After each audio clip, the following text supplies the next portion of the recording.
Амансыздарбы, урматтуу элим. 5-дебеші программасы сиздер менен мен Керим Айдаров. Биз бүгүн шайлоонун шайтан оюндары башталды деген теманы тегерегинде кеп салабыз. Анткени бизде Кыргызстанда шайлоого жакын, шайлоого башталардын алдында баарыбыз дүрбөп көчөгө чыгып саясий оюндарды баштап калабыз. Biz şunu bugün azın olarak talдап көрөлү дедик. Bugün bizde konukta benim оң жагымдан Бакыт Аманбаев, мурдакы акыйкатчы.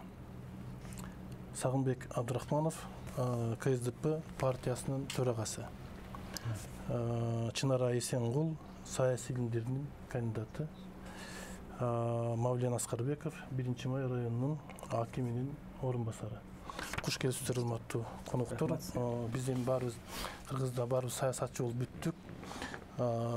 Колубуздан келсе атасын көрүп баарыбыз депутат болгубуз келип атат. Иттин уулу Байгара деле депутат болгусу келип кыялында ошентип жүрөт да. Анан бүгүнкү абалды азын улак бир талдап, эртеңкиге бир кадам таштап көрөлүчү. Бизде качан шайлоо башталганда бардык партиялар жан соголап калышат да, айланайын эртең биз өтүш үчүн эмне кылышыбыз керек, паланчаны издейли, түкүнчөнү кошуп алалы деген саясат жүрөт да. Бирок идеология эмес, биз кокту колоттун паланчанын тиякта авторитети бар, түкүнчөнүн тиякта добушу бар, ушуну кошуп алалы деген максат менен кыргызбайча саясат жүргүзүп келебиз да. Бүгүн деле балким ошондой саясат башталып атат болуш керек деп ойлойм да. Биз ушуну калчап көрөлүчү. Бакыт мырза, сизден баштап кетели. Биз көрүп атабыз, чындыгында соңку мезгилдери Кыргызстанда бир топ саясий партиялар, саясий лидерлер биригишип атат. Бул эми мыйзам ченемдүү көрүнүш. Анткени себеби күздө шайлоо болот. Шайлоого катышыш керек, шайлоодо жеңип келиш керек, шайлоого да жеңип келип бийликке жетиш ар бир саясий партиянын негизги максаты деп ойлойм. Бирок мени таң калтырганы соңку биригүүлөрдү талдап көрө турган болсок, Кыргызстандагы биригүүлөр өзгөчө бир мындай башкача өңүттөн биригүүлөр болуп атат да. Саясий биригүү өзү кандайдыр бир идеянын, кандайдыр бир программанын, кандайдыр бир идеологиянын негизинде болуш керек да. Мисалы үчүн коомчулукка дагы так айтылыш керек. Биз бийликке келе турган болсок, моундай программа менен биргебиз. Могул программаны биз ишке ашырабыз, монча мөөнөттө деп так социалдык, экономикалык, саясий, анын тышкы саясат боюнча программасынчы. Бирок соңку бир күнү карасаң, өзүнүн идеологиясы боюнча таптакыр айкалышпаган партиялар бири-бирине биригип атышат. Маселен, жанагы либералдар келип туруп социалисттер менен бирикти. Либералдардын негизги идеологиясы эмне? Бул жерде мамлекеттин тиешеси болбош керек. Эркиндик, социалдык, экономикалык эркиндик болуш керек, саясий эркиндик болуш керек деген ураандын негизинде түзүлгөн бул идеология, бул либерализм. Социалисттердики тескерисинче. Алардык болсо мамлекеттин бийлигүүчүсү болуш керек. Социалдык, экономикалык бардык тармактар мамлекеттин контролу болуш керек деген идеология. Бирок экөө барып туруп бирикти. Бириккенде дагы соңку 10 жылдын ичинде мамлекеттин башында болуп, мамлекетти башкарып, Кыргыз элин алдап, өзүнүн убадасын аткарбай, Кыргыз элин 2 миллиард долларга карызга батырып, Кыргыз элин туңгуйга кептеген саясий партиялар башкача өңүттөн түрө алып туруп, баягы Кыргызда бир макал бар. Койдун терисин жамынган карчык деген сыяктуу болуп, кайрадан саясатка киргенге аракет кылып атышат да. Мына ошонун баардыгын биз коомчулук, жарандык коомдун өкүлдөрү, активисттер, патриоттор коомчулукка жеткириш керек. Соңку 10 жылда айтайын деген, соңку 10 жылда ким, кайсыл партиялар бийликте турушту? Кайсыл лидерлер бийликте турушту? Алар эмне кылды? Алар Кыргызстанды батырды го ушундай сазга. Эми алардын мындай саясатка, шайлоого катышмак түгүл, алардын телевизорго чыгып, элдин алдына чыкканга моралдык укугу жок. Сиз эми Атамбаев менен Текебаевди, Сариевди айткыңыз келип атат го дейм. биринчи кезекте ошолордун кааласаң каалабасаң дагы ошолордун аты чыгат. Турган иш. Мына КСДП 10 жыл бийликте отурдуңуздар. Эми сизге тиешелүү эмес, бирок баары КСДП да. Бакиевди куудук. Электр энергиясын бир сомго көтөрүп койду деп Атамбаев жер чапчып отуруп, чын жүрөгү менен күйгөн киши болду эле. Атамбаев келсе укмуш болот элек дедик дагы, аны шайлап алдык да. Анан ал киши эмне кылды? 2 сом 16 тыйынга светти көтөрүп койду. Карызга мамлекетти батырып койду да. Анан 10 жылда ушул кече революция кылып келген кишилер бүгүн элге үмүт бере алабы? Сиз кандай деп ойлойсуз? Чын айтканда, мына бул жерде отуруп алып азыр бияк айтып атпайбы? Менин максатым кантип ошол Атамбаевдин кланы СДПК партиясын аброюн төмөнчүргөндү аябайчы уят кылчу. Анан ошону кантип кайруу. Мына биз социалисттербиз, солчулдарбыз. Мына ошон үчүн биз партияны уурулардан, жемкорлордон, казна картаны тазалайбыз деп, бул партиянын ичиндеги менен кошо мамлекеттин деңгээлиндеги боло турган саясат болчу. Мына биз ошону бүгүнкү күндө биз кылып атабыз. Мамлекетке мына азыркы күзүндөгү шайлоого кандай таза адамдар келсе экен, потому что коом күтүп атат да бүгүнкү күндө. Таза адамдар келсе экен. Таза адамды тандайбыз. Анан бүгүнкү күндө эмне деп атпайбы? СДПКнын баягы кландарын баары тең, ууру ушу СДПК ошондо акыл алып келгендердин баары тең бүгүн Биримдик партиясына кетип, же болбосо Атамекен партиясына кетип, мына ошо жоопкерчиликтен качып атпайбы. Биз ошолордон тазаланып, жаңыланып, мына биз бийликке келсек, тазаланган, жаңыланган жаңы адамдар бийликке келсе, биз мамлекетти, мен 5 премьер-министр менен иштедим. 5 дагы бирөө жоопкерчилик албай кетип калды. Мына айтат. Бизде ошондой эми 5 эмес 30 ошондой кетип калды. Жоопкерчилик алыш. Ошон үчүн биз СДПК бүгүнкү күндө тазаланган, жаңыланган СДПК шайлоого чыгабыз деп сактанып атабыз. Силер бизде кагаз түрүндө идеология бар да. Солчулбуз, оңчулбуз дей беребиз да. Бирок иш жүзүндө андай ишке ашпайт да, чын арайым. Же ашабы? Туура айтасыз, кагаз түрүндө бар, бирок кагаз түрүндө жазылганды окуп келсек деле, илимпоз катары айтсам, аякта деле кыйраткан сонун ойлор жок да. Анткени программаны жазыш үчүн изилдөөнүн негизинде, факттын негизинде, коомду, системаны билген негизинде жазылыш керек болчу. Мисалы, токотер кайсы маселелер турат, ошо маселелерди кайсы жолдор менен чечебиз. Жана сөзсүз бар го, негизги болгон реформа депчи.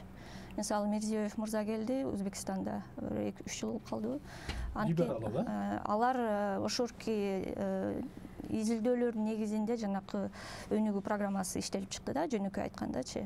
Анткени изилдөө эмнени берет, диагноз берет да. Биз жана адам ооруп атканда деле биринчи диагноз коюп туруп, анан бул жери ооруп атыптыр деп туруп, анан ошого эметип лечение алабыз, дарылайбыз. Ошондой эле коомдо, саясий системада, мисалы биз 2010дон бери парламентаризмди курабыз деп чыктык. Биз конституцияга кичинекей эле мындай өзгөрүүлөрдү киргизгендиктен алыс болуп, жаңы редакциясын алып чыктык да. Ошондуктан биз башкача айтканда Борбор Азия болобу же постсоветтик аймак болобу, кайрада дагы бир ушу Кыргызстан парламентский демократияны курабыз дегенде уран кылдык да. Ошондой ошол жол менен кетебиз депчи. Парламентский демократиянын негизги бөлүгү кирпич да, ушул уйган эмнеден курулат? Бул саясий партиялар. Мына саясий партиялардын сапатына өзүнүн анын негизги өзөгү бул программасы. Ошого көңүл бурбай эле кеттик болуп эле баягындай башталды процесстер. Анан ошол үчүн ушинтип чайналып атабыз да. Бизде классикалык түрдө саясий партиялар барбы? Эми классикалык түрдө дегенде мындай өңү түзүү жана имитация формасы бар. Жанакы искусствода Черчилль айтат го, форма определяет содержание депчи. Бирок ал жакта бизде биякта мазмуну жок болуп атат да. Кайсыны сыналба да, вот илим жагынан. Анткени жана сиз айткандай негизги баягы токетер жери программа болгонго ошого көңүл бурушпайт да, саясий партиянын лидерлери көбүнчөсү. Ошол эле мен жана сүйлөшүп атканда айтып калдык, неформаль билим берүүдө маселелерди кантип чечебиз, айыл чарбадагы кантип чечебиз, тышкы саясатты кантип алып барабыз, миграция маселесин эмне кылабыз деп. Ошол килдей суроолорду так мындай бетке сурасаң, жок. көбүнчөсү партиянын. Анан элге биз өзүңүздөр билесиздер, илим саясий илимде эки нерсе бар да, бир жагы элита, экинчиси массы да, элдер. Анан шайлоого келгенде эле тиги элдин башын айлантып, партиялар биригише калып же кете калышып, убагында НИСИде иштеп жүргөндө, жана Улуттук изилдөө институтунда 4 жыл иштеп калдым. Ошодо иштеп жүргөндө биз бир кызыктуу изилдөө кылганбыз да. Ошо саясий партиялар аймактарда кандай иштейт экен депчи. Аймакта өкүлчүлүктөрү бар экен, мисалы жана 5 жылдан кийинчи. Анан эл менен жөн эле сурамжылоо жасасак, бир да партия туруктуу иштебейт экен. Качан шайлоо башталганда кабинет ачып отуруп калышат да, жашнакай болуш. Анан элге келе калып, мына биз мындай бар элек деп айта башташат. Албетте ушул жөндө мен айтып атам, бул деген үстүм түндүк эле. Эл дагы бизде саясий маданият, элдер кичине өзүңүздөр билесиздер, биз демократияны эми гана түшүнө баштап атпайбызбы? Ошондуктан элдер дагы жанагы трибализмге алдырып, биздин кулун, биздин бала деп, ошондой мен мааниде эле көбүнчөсү өзүнүн добушун берип коюп атышат. Мен ойлоп атам да, ошол айыл жеринде партиялардын кабинеттери жоктугу, райондо кабинеттердин жоктугу бул биздин партиялардын туруксуздугунан болсо керек деп ойлойм да. Бизде фундаментти чыкыйтып куюп алып үй курган партия жок десе да, шайлоодо кечээки партияң бүгүн атын өзгөртүп кетип калып атпайбы, туура жандай эмеспи? Туптуура айтасыз. Анткени уже алай отуруп баягы ошо лидерлердин принципи жа баалуулуктарына барат да. Бизде өзүңүздөр билесиздер, постсоветтик аймактын өзгөчөлүгү башка мисалы батыш мамлекеттер менен салыштырсак же Япония, Сингапур менен салыштырсак, бизде деген күчтүү лидерлер партияны өздөрүнүн арасында вокруг себя дегендей өзүнүн мекчиктеп алгандай болгон да. Анан ошо убагында 2011-жылы Мавлян мырза билет, ошо КЛДП пайда болуп атканда мен да бир катышып калдым, бирок 2012-де изилдөө институтуна кеткендиктен мен саясийге катыша албагандыктан эметкен жокмун да. Бирок ошондо чын эле негизги ой ошо бир адамдын айланасында түзүлгөн партия эмес, жанакы баалуулуктар, элдер кайсыга ишенсе, мүмкүн либералсыңбы же социалсыңбы, ар бир адамдын өзүнүн ишенген жолдору, бир эмелери бар да, принциптери. Ошонун негизинде партия түзүлбөйбү деген ой менен 2011-жылы ушундай кадамдар болгон да. Бирок андан бери эч кандай чындыгында жумуш жасалган жок. Ошол эле КЛДП менен же башка партиялар менен. КЛДП сиз да мүчө болдуңуз беле КЛДПга? Жок. Эми мына азыр жаштар келсе жакшы болот эле деген элде жакшы ой бар да. Бирок жаштарыбыз баягы баң этип бир чыгабыз дагы бакырып алып туруп, анан кийин аягына келгенде унчукпай отуруп калып атабыз. Же болбосо баягы карт бөрөлөрдүн этегине жабышып алып атабыз да. Эмнеге?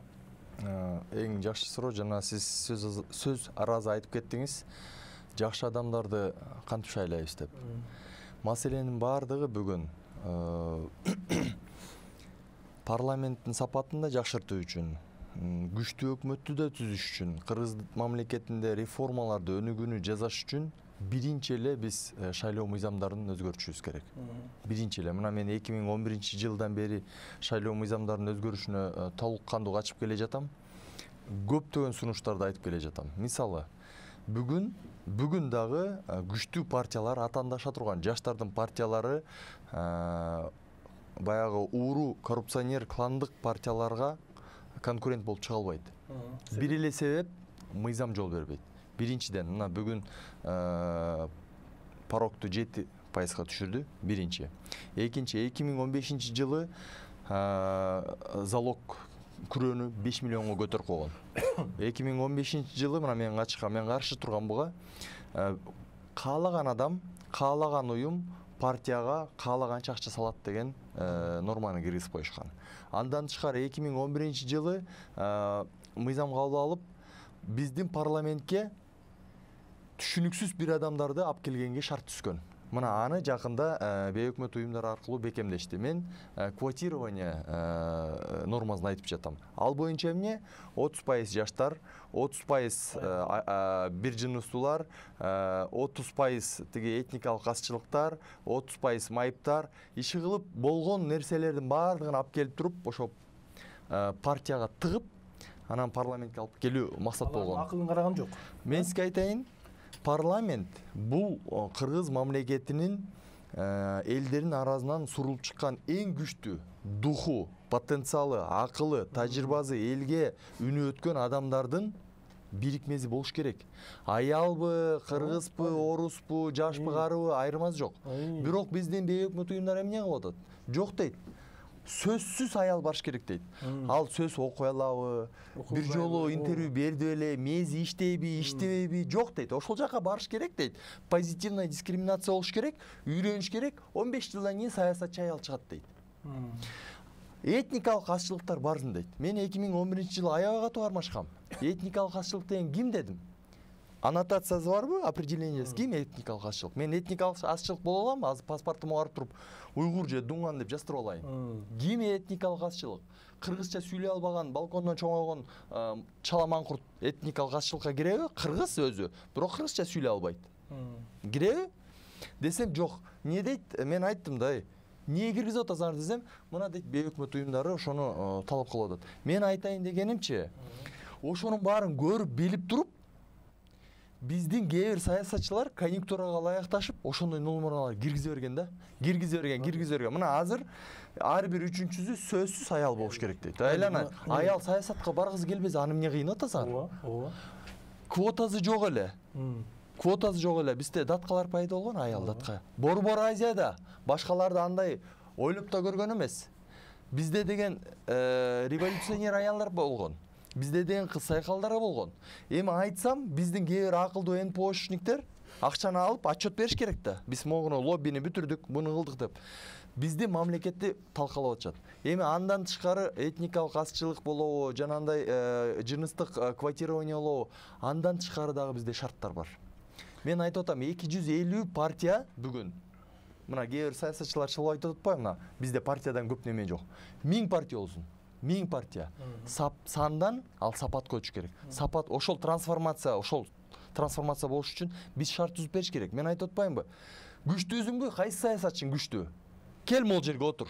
Мен 2012-жылы жаш саясий партиянын лидери катары Мадумаров менен дебатка чыккам. Бир жолу. Мен азыр да чыкканга даярмын. Саясатчылар менен чыкканга. Бирок ошого шарт түзүлбөй жатпайбы? Бизде эмне болуп атат? Бир айдын ичинде шайлоону өткүзөт, арак ичет, эт жейт, акчаны таратат, тууган урттарын чогултат дагы. Бир айдын ичинде 6 миллион элдин тагдырын, мамлекеттин келечегин түшүнүксүз бир партия менен адамга тапшырып коюп атат.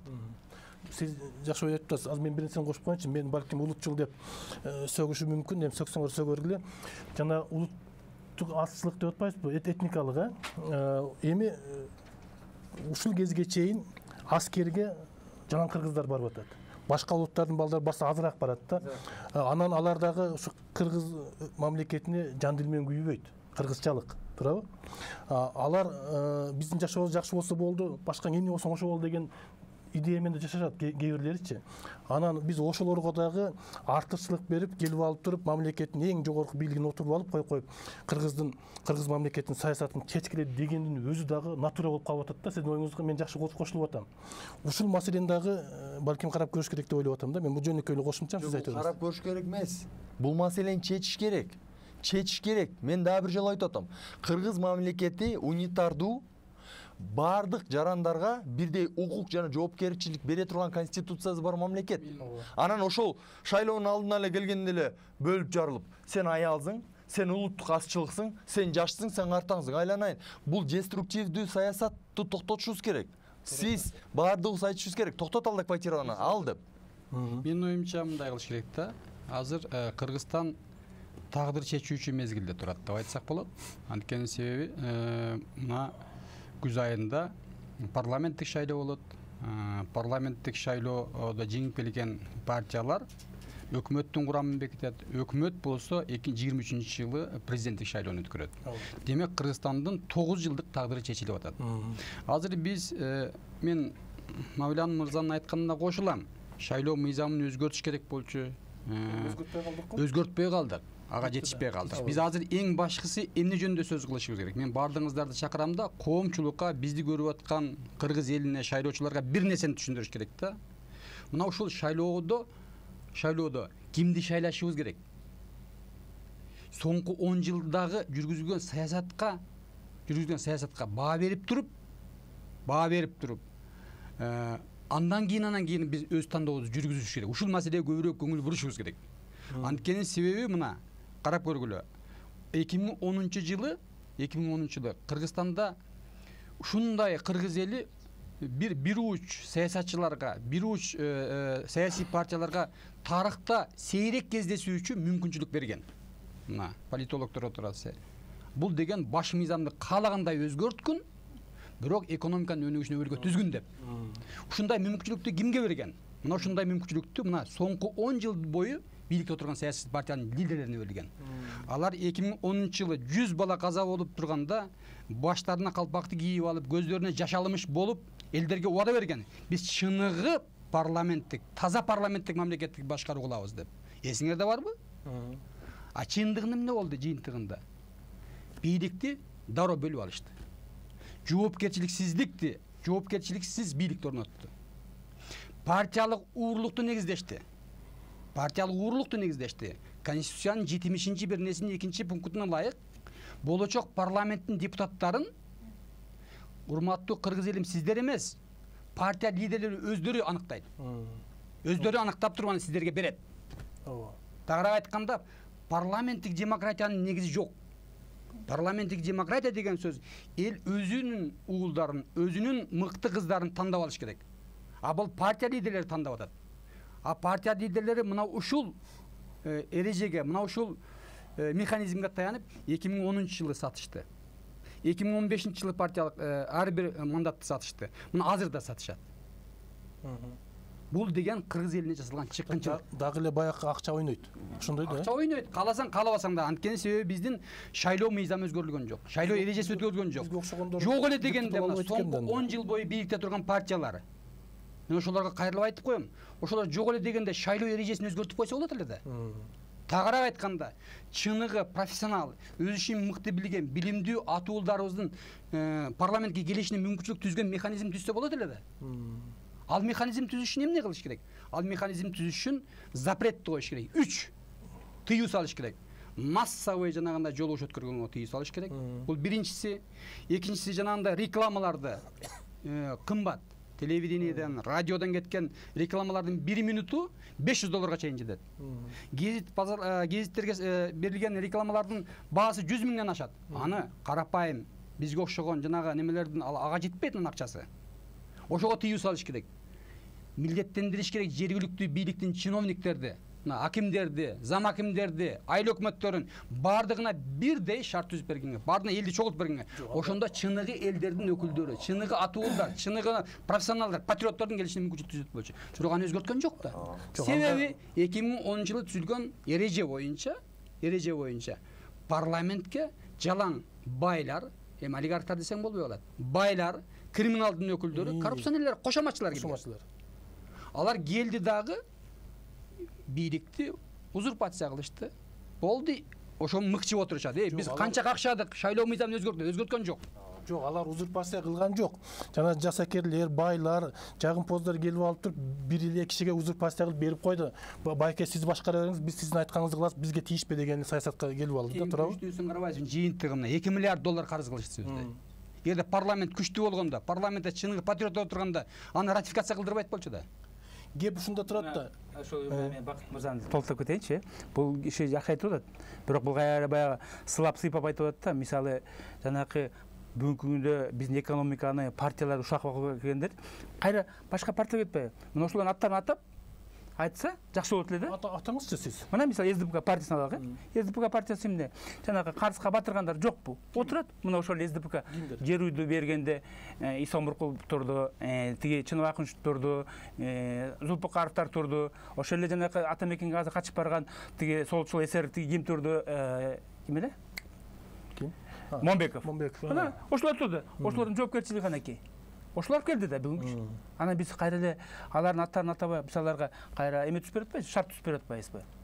Биз ошонун үчүн биз партияларды жаңыланып, тазаланып, мекенчил партиялар, анан партиялар бир кишиге карамдуу болбош керек деп. Бир киши бүгүнкү күндө коммерция кылып атпайбы, бизнес кылып жүргөндө, акчасын алып чыгып келгенде. Мына биз СДПК партиясы мына ушундан тазаландык. Ушуну биз коомго сиңдирдик, коомго көрсөттүк. Партиялар чөнтөк партия болбош керек дегенчи мынакей. Мына биз ушуну сиңдирдик. Жана айтып атпайсызбы, сиз эң туура айттыңыз. Бул жерде могу 25-30 жылдан бери мамлекетибизди талкалап, арам акча топтоп, азыр Байыган. былтый отургандар бар да. Байыган. Ойлоп атат ошочу мен укмуш күчтүү адаммын, мен укмуш саясатчымын деп. Элитамын деп. Балдарын Америкага окутуп коюп, биякта теге миңдеген жылкыларды алып алып, особняк машиналарды алып ойлоп атат мен укмушмун депчи. Сен укмуш эмессиң, сен акмаксың. Сага окшогон акмактар тарыхта калбайт. Мына азыр жаштарда бизге ким туу? Бизге Абдрахманов, бизге Арабаев, башка ушундай адамдар бизге туу. Разаков окшогондор. Силерге окшогон акмактар силердин тарыхтын бирде бетинде калбайт. Былтый күнүгө тиги ойлоп атат, тиги ресторандардан тамак жеп мен кыйын саясатчымын деп. Мамлекетти талкалаган силерсиңер. Мен айтып атам, булардын фамилиясын айтып да болбойт.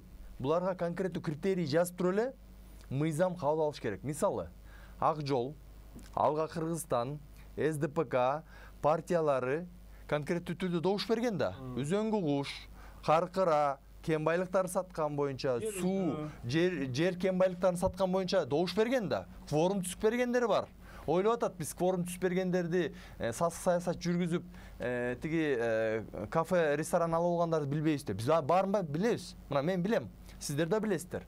Ошолорду аттарын атап эле критерий жазыш керек. Мына могу партиялар момундай стратегиялык, концептуалдык маселелерди карап, конкрет жазыш керек. Ошол жыйында катышып добуш берген, жанантип воздержался деп кворум түзүп бергендердин баардыгын критерийин жазып туруп эле мыйзам кабыл алыш керек. Алар жогорку бийликке барбайт, шайлоого катыша албайт деп туруп, иллюстрация мыйзамынын биринчи кадамын биз ташташыбыз керек. Биз ошолордон арылышыбыз керек. Кайсы партиялар? Партиялар мүчөлөрүн айтып атасыңбы же партияга катышпаса атасыңбы? Жок, мен айтып атканым партия, мына Алга Кыргызстан жанагы айтып атпаймынбы? Мындай да эми сиз жакшы билесиз. Билем. Алга Кыргызстанда жүргөндөр бүгүн 5-чи партияны которуп, жашнакай тилинен чаң чыгып, жамак кошуп, укмуш сүйлөп атышат. Айлана, мен айтып атпаймынбы сизге жанагылчы.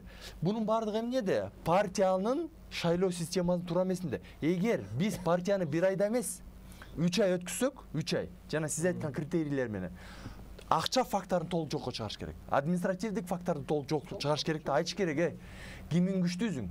Кимиң күчтүүсүң? Чык алдыга, озуп чык. Деп туруп шарт түзсө 3 ай. Биринчи ай мисалы жалаң маалымат каражаттарында. Экинчи ай жалаң жолугушууда, университеттерде, профсоюздарда, коллективдерде, анан жана сиз айткандай жерлерде. Бүт элди чогултусундагы, момут баарын отургусундагы 3 саат, 4 саат талкуу кылсын. Анан айылдын элдерин көз ачылат. Бунун тилинен чаң чыккандан 30 жылдан бери жүрөт, бизди алдап. Бул болбойт. Бул арам экен. Бул да арам экен. Бул болбойт деп туруп, анан элдин көзү ачылат. 1 айдын ичинде эмне болуп атат? Чыгат, концерт коёт, КТРге барсаң, викторина, КТРде викторина өткүзөт. Акта мен катышкам 2012-жылы. Викторина. Мен айттым, силер менин убактымды викторинага эмне суроо берип атасыңар? Сен тиги көчөнү билесиңби, бул көчө? Менин болгон 8 мүнөтүмдү 5 мүнөттүн ошентип эле кетирип салышты. А негизи ачык дебат болуш керек. Мен ошондо Мадумаров менен түз эфирге чыккам. Мадумаров менен. Мен азырда чыгам. Баарыбыз чыгайлы, элдер уксун, көрсүн, өзүн чечим кабыл алат. Анан ошондо сиз айткандай туура шайлоо кылат. Мавия мырза, мындайда эми баягы идеяны айтып берген менен ал ишке ашпай калды. Бүгүн чынында бүгүнкү мыйзам менен кетебиз, бүттү шайлоогочу. Эми ушул кетип атканда жанакыл кой терисин жамынган карышкырларды сүрүп чыгыш үчүн бир нерсе кылышыбыз керек да. Эмне кылышыбыз керек? Анан 3 ай шайлоо болгондо жакшы болмок деп отура берген, ал болбой калды, бүттү. Эми биз балким таза адамдар, жакшы адамдар, жаштар, балким көрүнгөн аттактуулардын этегине жабылмагандан көрөктү биригип чыгып алып туруп, ошолорду сүрүп чыгышыбыз керек эле да. Чыга албай койдук го. Туурабы? Же чыктык. Чыга албай атпайбы? Сиз айткандай да, бизде эволюциялык жана революциялык жол болуп атат да. Эми биз революция кереги жок экенин түшүндүк. Мен 2005-жылда катыштым. 2013-жылдагы кан кечип жүрдүм. Мен кан кечип жүргөн түнү, убактылуу өкмөттөр Максим Бакиевдин бири галстугун талашып, бири компаниясын базалап атты түнү. Мен болсо площадьте жүрдүм.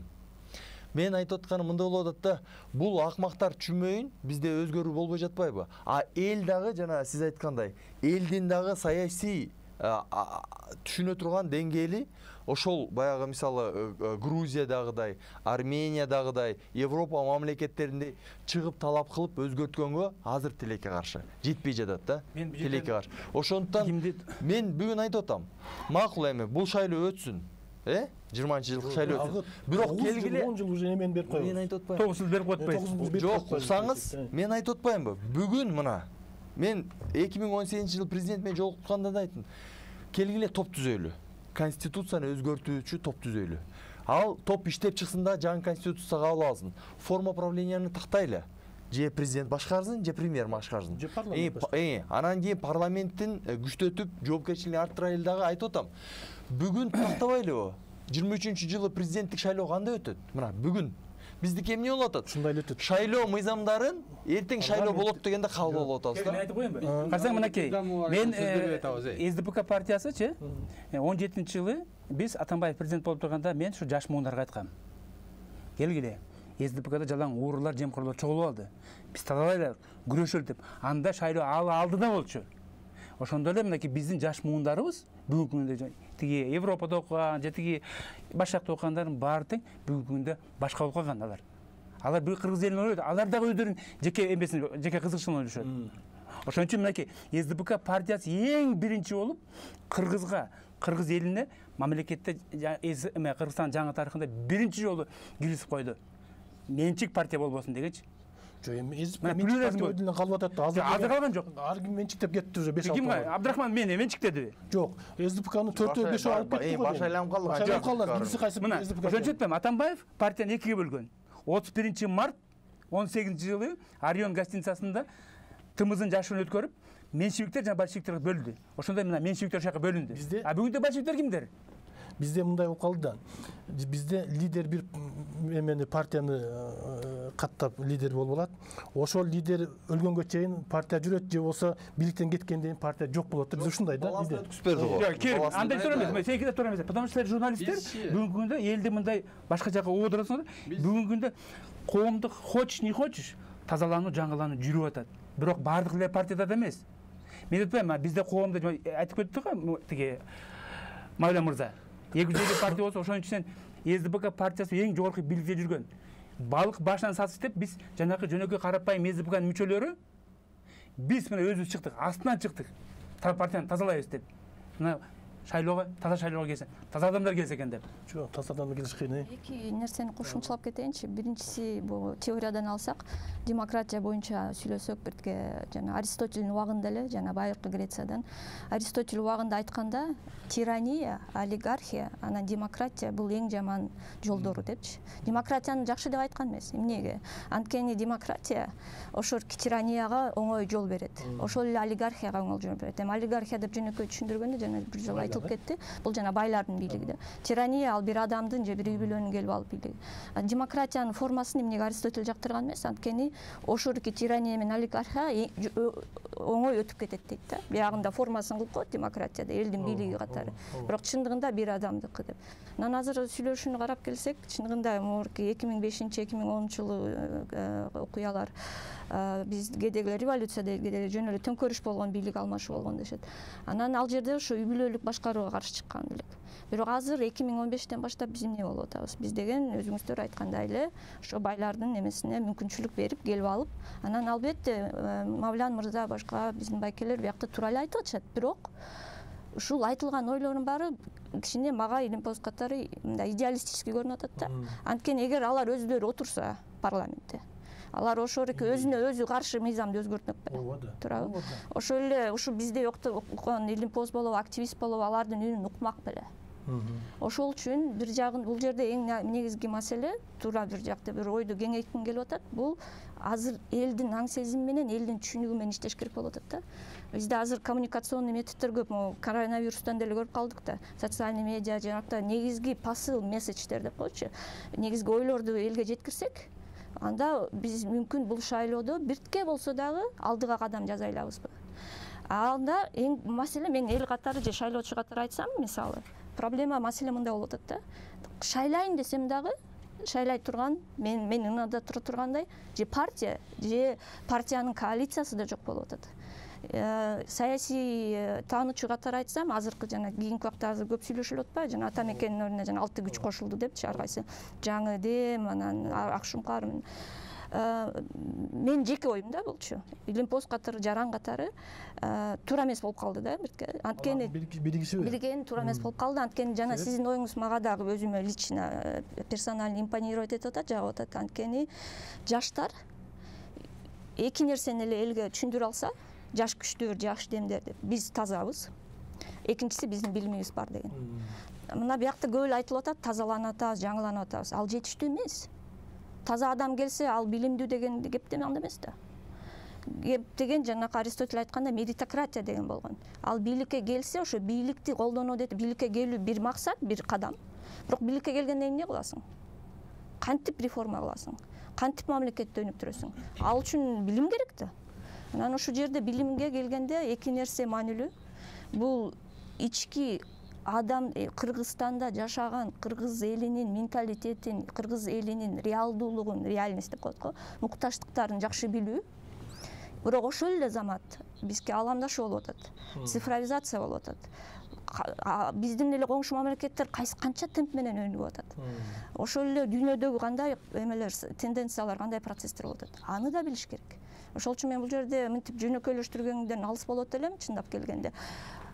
Сыртта окуп келген жаш кыздар, жигиттер, балдар бар.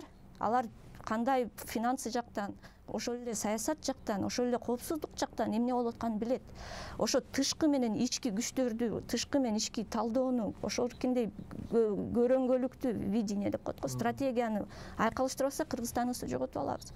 Силер сыртта жүргөн эле агент деген да болбой калат да. Баарын мынтип аралаштырбаш керек бул жерде. Азыр мисалга жаштар деп атпайлыбы? Жаштардын арасында дагы азыркы жаштар мына биз эми орто муундан өтүп калдык деми. Бизде көбүнчө жасакерлик жагымпоздук деген азыраак. Маселен менде жок да. Азыркы жаштарда жасакерлик жагымпоздук, анан бийликке барышылык эмеси аябай өнүккөн азыркы жаштардын көбүндөчү. Жалаң жасакерлер бийликке барып атышат, жаштардан дагы.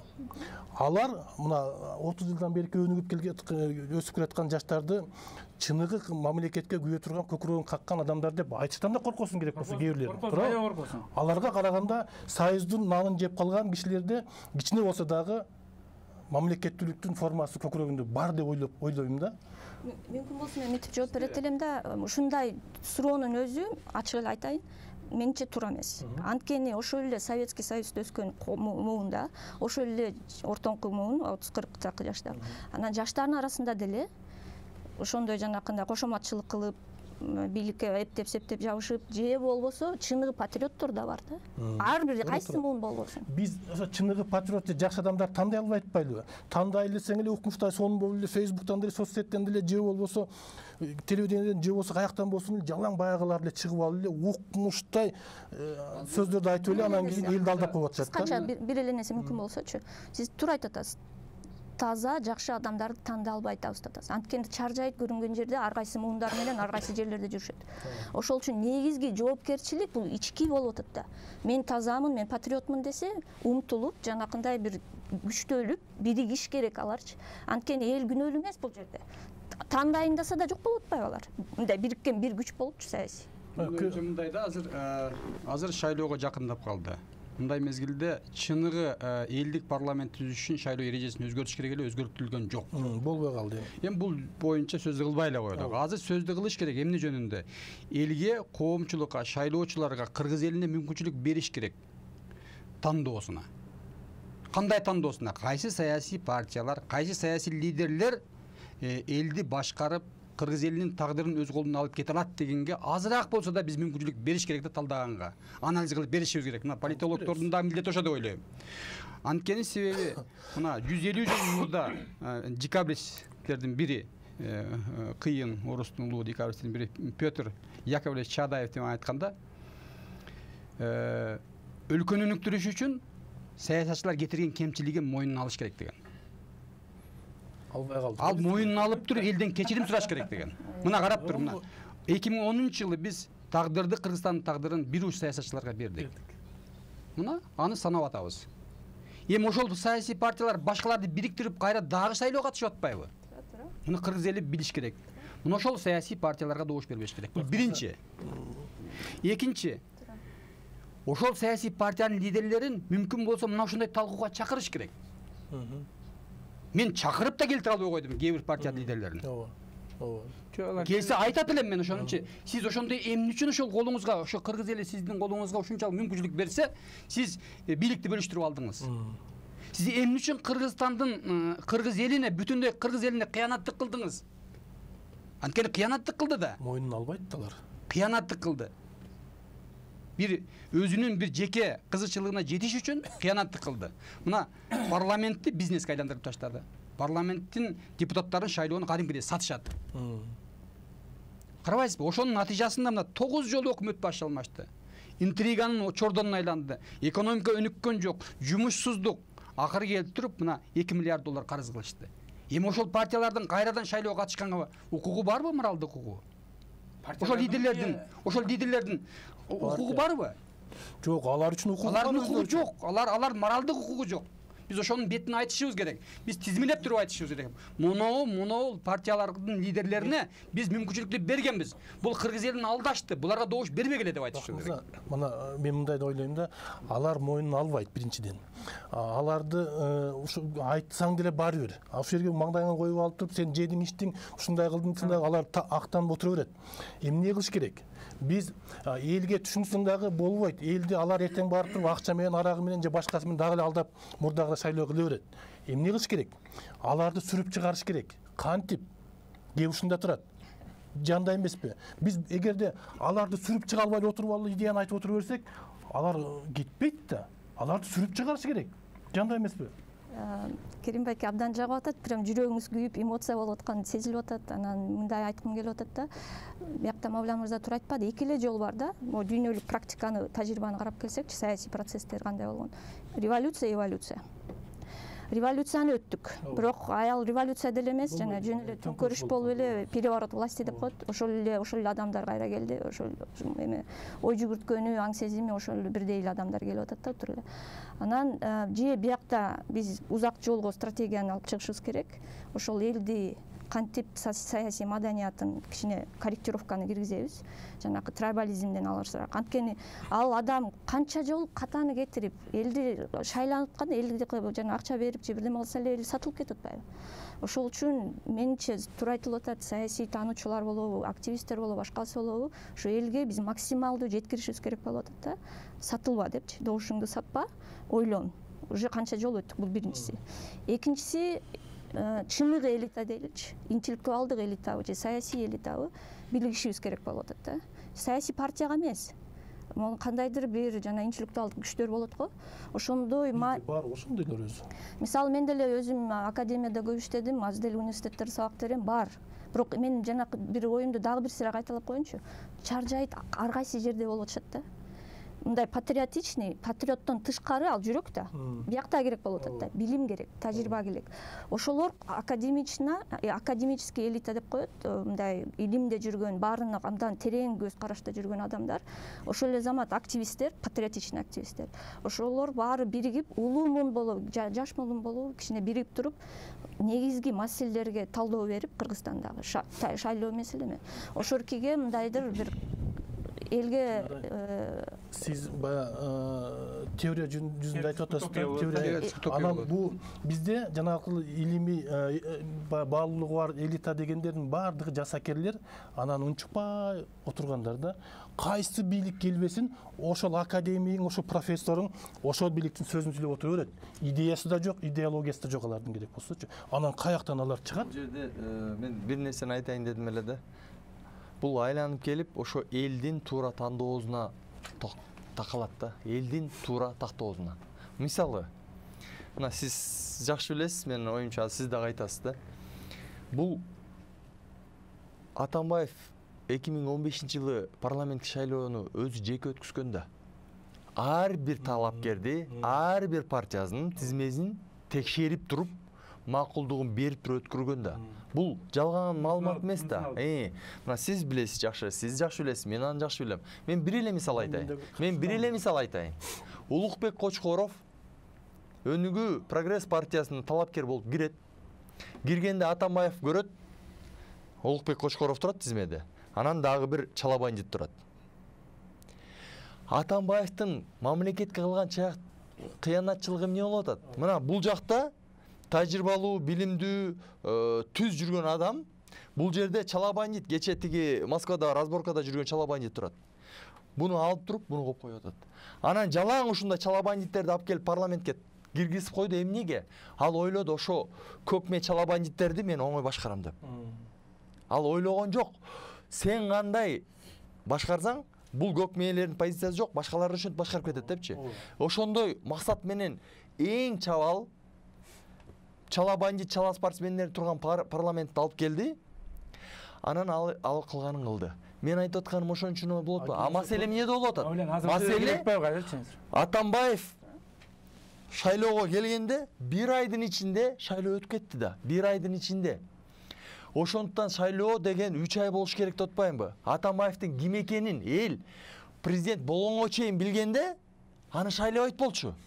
А президент болгондон кийин кеч болуп калды. А жанында жүргөндөрчү? Азыр эми укмуш акылдуу болуп атпайбы жанагы эски саясатчылар?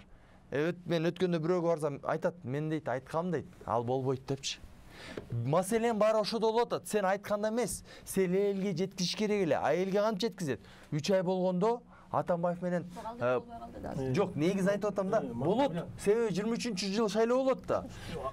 Бизде парламентаризм дегени менен президенттик институт күчтүүлүк кылып атат. Ал факт. Демек, биз президентке күчтүү адам келиш керек дагы, трансформация кылыш керек, айтыш керек. Мына мен 6 жыл отурам. Президенттик башкаруу кылыппы? Мен системаны толук талкалайм. Ууруу коррупционерлердин баарын жок кылам. Анан башкарып алып келүү. Жок, уксаңыз, эми мындай да, урматтуулар. Факт, де факто силер билесиңер да эмне болуп атканын. Юридически биз парламенттик мамлекет, биздин төрага менен премьер-министр мамлекеттик саясатты жүргүзүш керек. Де факто андай эмес да. Демек, 23-жылга биз пландаштырышыбыз керек. 3 жылыбыз бар дагы. Күчтүү президент келсин, ага биз шайлоону, конституциянын баарын өзгөртөйлү, 3 жыл бар. Күчтүү президент келет дагы, ал 6 жыл ичинде мамлекетти трансформациялайт. Биринчи, парламентаризмге жол ачат. Өзүнүн институтун жок кылат, аппаратын жок кылат, дегендей. Экинчи, ууруу кескилердин баарын жок кылат. Партиялардын, жаңы партиялардын аттаандаштык системасын түзүп парламентке келгенге. Бул трансформация маселеси. Мен 2011-жылы Атамбаевга айткан президент болгондо. Сен мамлекетти өзгөртө албайсың, өнүктүрө албайсың. Сен бир эле миссияң эски системаны талкалап, жаңы системага парламентти шарт эле түзүп берүү. Талкала албайт ал, эч нерсе кыла албайт деп 2011-жылы президент болгондон айткам. Мына азыр дагы ошондой уникалдуу система. Биз бир нерсени түшүнүш керек. Азыр фактически бүттү. Шайлоо эртең кандай парламент керек түшүнүп атабыз. Эми бир эле шанс калып атат. 23-жыл. Мына бүгүн башташ керек.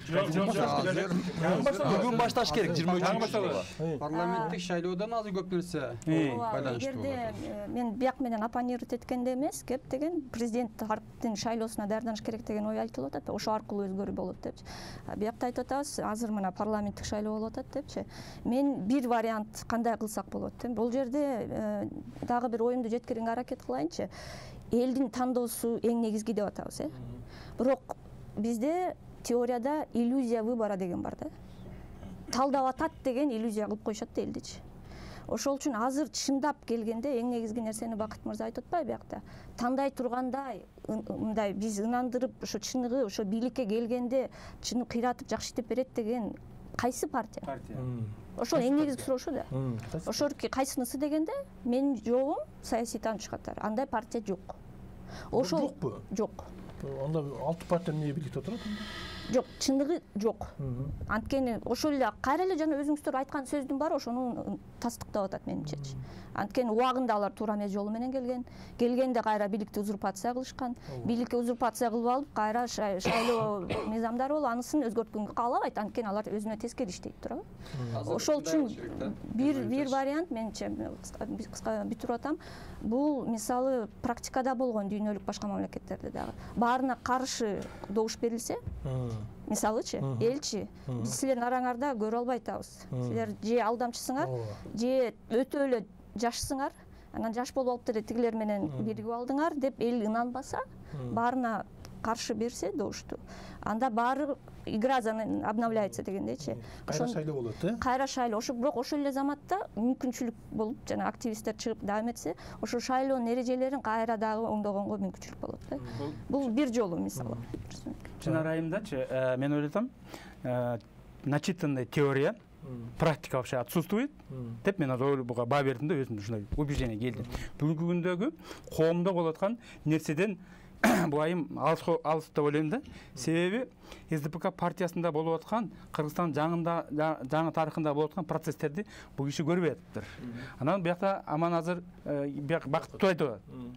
Азыркы келе аткан партияларды кантип ошолорго татыктуу адамдарды биз келсе экен деген мына ошол багытта биз ошо талкуу жүргүзүш керек да. Кайындай адамдарды жанакы саясий союкларды эмес, коррупционерлерди эмес, казнократтарды эмес, ошолорду алып келбей, саясий партияларга бүгүнкү идеологиясы бар, туруктуу партиялар бар болбой элечи. Ошолорго кандай мекенчил, чынчыл адамдарды алып келиш керек дегенди мына Бакыт мырза ошону айтат. Ошол жөнүндө талкуулайлы деп атат. Ооба, мекенчил, чынчыл адамдарды табыш да кыйын да. Мисалга мен өзүм жөнүндө айтып коеюн да, баягы жөн өзүм мактап кое берейин дейм эфир үчүн да. Мактасын ким мактайт? Ооба да, мен бир дагы бийликке барган эмесмин. Мамлекеттин казынасын колумду салган эмесмин. Илгери мен 2007-жылы жогорку кеңешке өзүм районуман депутатка койгондо мен мына менин колум таза деп айтып сүрөткө тартып өзүм эмем айттым эле да. Ошол сыяктуу жан дүйнөсү менен чын Кыргызстанга күйгөн адамдар партияга кириши кыйын экен. Мен барып алып кайсы партиянын эшигин сагалагым келбей атат.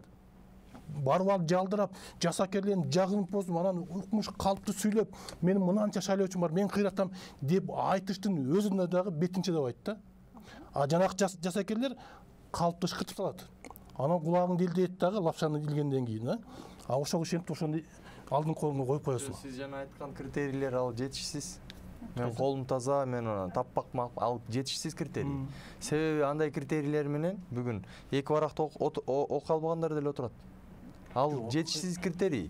Саясатта, парламентте, саясий күрөштө өткөн, саясий тажрыйбасы бар саясатчы, общественно политическая деятельность деп коет, публичный политик деп коет Европада. Ошондой адамдар барыш керек. Түшүнсөңүз, мындай да биздикичи, мен айтып атканымчы. Сиз мисалы, сиз стоматологко бардыңыз тишиңизди ооруп. Стоматологко барсаңыз, стоматологдун кабинетинде проктолог отурат. Перчаткасы, гир перчаткасы менен оозубузга кирип атат да. Маселе ошодо болуп атат. Тиякта ырдап жүргөн ырчы, кечеги ырчы. Мен укмуш популярныймын, мен сонун ырдайм, күйлөрдү, анан тиги ар кайсы баяндарды айтам. Мен деген депутат болушум керек деген бул туура эмес позиция.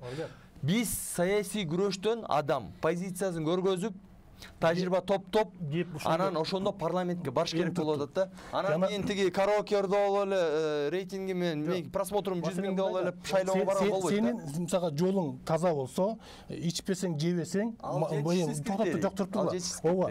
Ошондой болгондо дагы сен мисалга таза так сүйлөй аласың. Позиция сөзсүз болуш. Саясатта биринчи позиция болуш керек. Позиция болуш керек. Ошондон башташ керек. Биринчи позиция, принцип болуш керек. Дух болуш керек. Мекенчил болуш керек. Анан кийин жасакер болуп көрүнгөн акчасына жетиякы бияка алдаганга сатылып кетпеш керек да. Мына ушул үчүн ошондой адамдар тандаш кыйын болуп атпайбы? Мен айтып атканым, илгери бир мандаттуу да, Бакыт мырза. Бир адам чыгып алып личность болчу. 25 күндүн ичинде өзүңдүн округуңду кыдырып, эл менен өзүңдү көрсөтө алчусуң. Ал эгер шайланып келгенден ошол адам личность катары, партияда депутат катары мыкты болчу. Азыр эмне? Акчаң бар, бересиң дагы, тизмеге киресиң дагы, унчуппай отурасың дагы, эртең келип алып туруп, парламентте коюп отурасың. Же бир сөз сүйлөй албайсың, туурабы? Сөз сүйлөй албасаң, сен саясатты билбесең, принцибиң жок болсо, анда эмне кыласың депутат болуп? Мына карасаң, мына бүгүнкү күндө мына Мавлян билет. Бүгүнкү күндө замакин болуп иштеп атат. Эмне муну тегерегинде элден ашканда иштеп атат, муну тегерегинде жаштар иштеп атат. Бүгүнкү күндө өкмөттүн бир любой эмесине бар, комитетине бар. Бүгүн жаштар иштеп атат. Жогорку кеңештин 40% мен жаңылбайм, 40% жалаң жаштар десем мен жаңылбайм. Мына бүгүнкү күндө бүгүнкү бизге мекенчилдер керек. Жана бул айтып кетти критерийлер, сен айткан критерийлер аз деп. Бул кошкон критерийлер кошкун, мына ошондой мекенчил жаштар керек же болбосо опытын тажрыйбалуу адамдар керек. Берин жашына карабаш керек. Саясатты ким жүргүзүп атат? Саясат. Ошону айтып коебуз. Саясат. Ал тиги иштеп атканда кеп эмес. Туура. Саясатты аныктап аткан адамдар да кеп. Жаштар иштешкен. Мына сенин тегерегиңде жаштар иштеп атат. Деген ал бир. Саясатты аныктаган жөнүндө сөз болот. Вот ушунду саясатты аныкташ керек. Кыргызстандын эли көрүп атат. Биз азыр да темадан чыгып кетип атабыз да. Биз токотерин айтышыбыз керек болуп турат элге. Бизге 5 мүнөт убакыт калды. Анткени себеби мына шайлоодо алар тандоо кылат. Ошо тандап атканда аларга мен кайрылып кетет элем да. Мына Кыргызстандын кендирин кескен.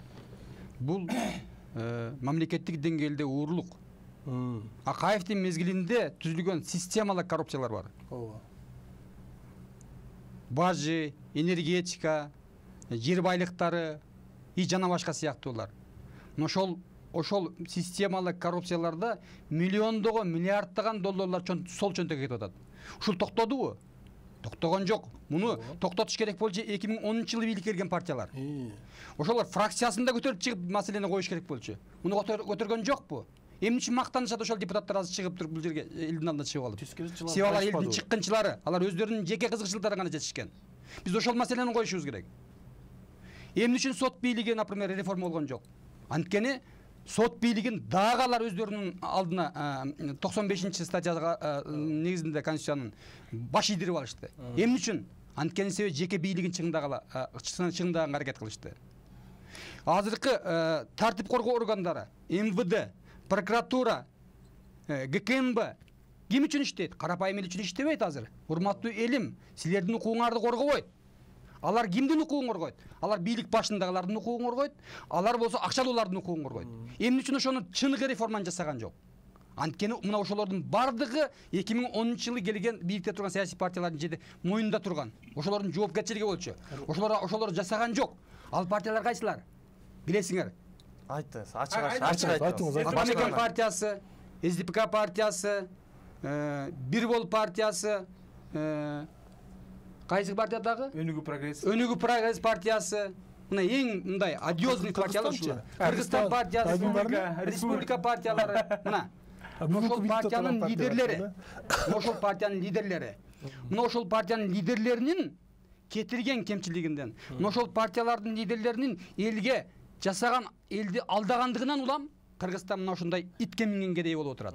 Туңгуюкта турабыз. Биз мына ушуга көңүл бурушубуз керек, урматтуу бүгүнкү талкуунун катышуучулары. Ушуну баса-баса айтышыбыз керек. Аяктагы теорияны айта берсек, биз убакыт өткөрүбүз. Мени теоретик, бирок практик эмес деп коюшту. Мына ушунун баарын айтып туруп, кимиси калып атат айткылачы. Ана мени практик эместеп атасыңар да.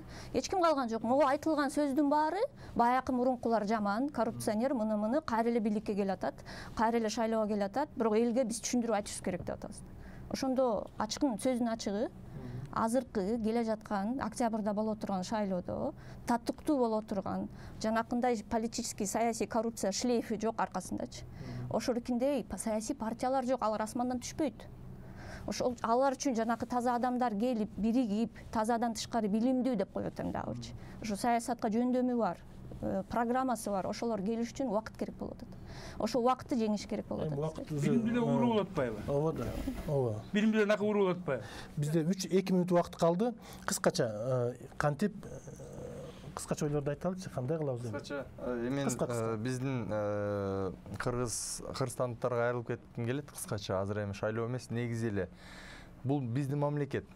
Сиздер азыр өтө маанилүү окуянын алдында, мамлекетти өзгөртө турган шайлоонун алдында турабыз.